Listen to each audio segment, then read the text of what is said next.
Hello everyone and welcome back to another political OP video. Today's video will be the March edition of our 2026 United States Senate prediction for the election in November of this year, 2026. The Republicans currently hold a 53 to 47 majority in the chamber, and they only need 50 seats for control, whereas the Democrats need 51 seats for control due to the President J.D. Vance allying with the Republicans. Without further ado, let's get into our prediction. We'll start by characterizing the safe Democratic states. And there have been some updates since my February edition of this prediction. New Mexico will now be uncontested, as no Republican candidate has failed to run in that race, leaving the incumbent to win unopposed completely in that race. The first unopposed Senate race in a very long time.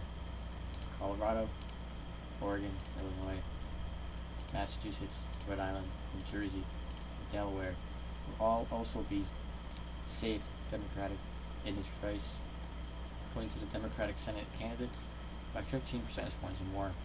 Republicans have their own races, such as states of Idaho, Wyoming, South Dakota, Kansas, Oklahoma, Arkansas, Mississippi, Alabama, Louisiana, South Carolina, Florida, Tennessee, Kentucky, and West Virginia. I do believe the Florida Senate race will be over 15 points, as the Florida Democratic Party is not known for fielding the strongest candidates, and the Florida GOP is a pretty strong state party, and they are dominating that state and its politics. Now let's move on to the likely states that will be decided in their Senate races by 5 to 15 percentage points. We have the states of Minnesota and Virginia, unexpectedly, and the state of New Hampshire. Now let's go on to the Republican side.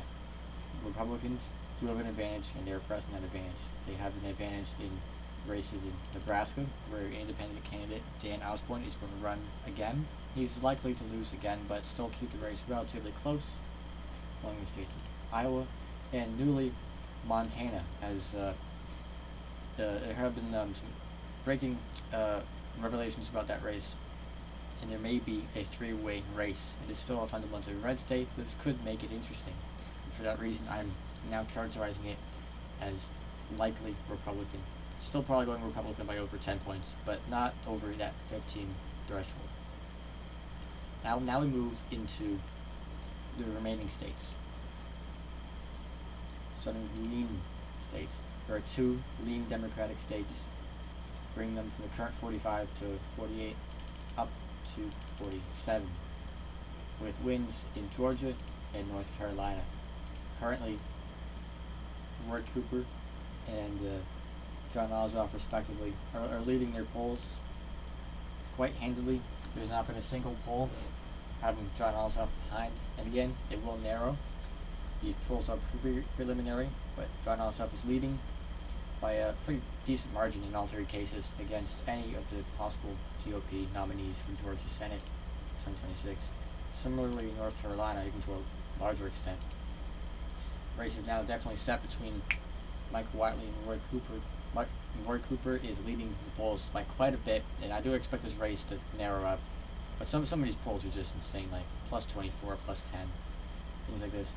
And I will not characterize it as lean, as North Carolina still is a fundamentally tilt to lean red state, and even with an advantageous Democratic candidate, I expect this race to narrow up. Now on to the Republican side, we have two lean Republican races. Those are Ohio and Texas. My Texas characterization is not changing since the last prediction, neither is my Ohio characterization. I believe Husted and whoever the Texas Republican nominee is, whether it be John Cornyn or Ken Paxton, will win their respective races by a couple of points each, as both have become fundamentally red states, and even in a semi-blue wave year, it will not be enough to flip these states to the Democratic column, although they may be kept competitive.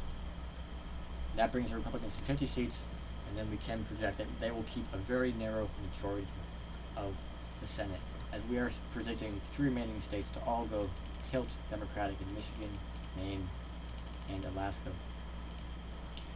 And The Democrats do lead the polls in 2 out of the 3 of those. In Michigan, they're currently not leading all of the polls. However, it is still early, and in a race where the economy is such a big issue, and the Democrats are seen as having a narrow advantage in that issue, I believe the Michigan race will go to the Democrats, albeit very narrowly, and it will be a very close race. It could be decided after a couple of days and not on election night. And you see the polling here does differ by nominee, but it is quite early. It's quite early, and it's hard to determine exactly who the nominees will be at this point. So we make a general characterization based on the environment.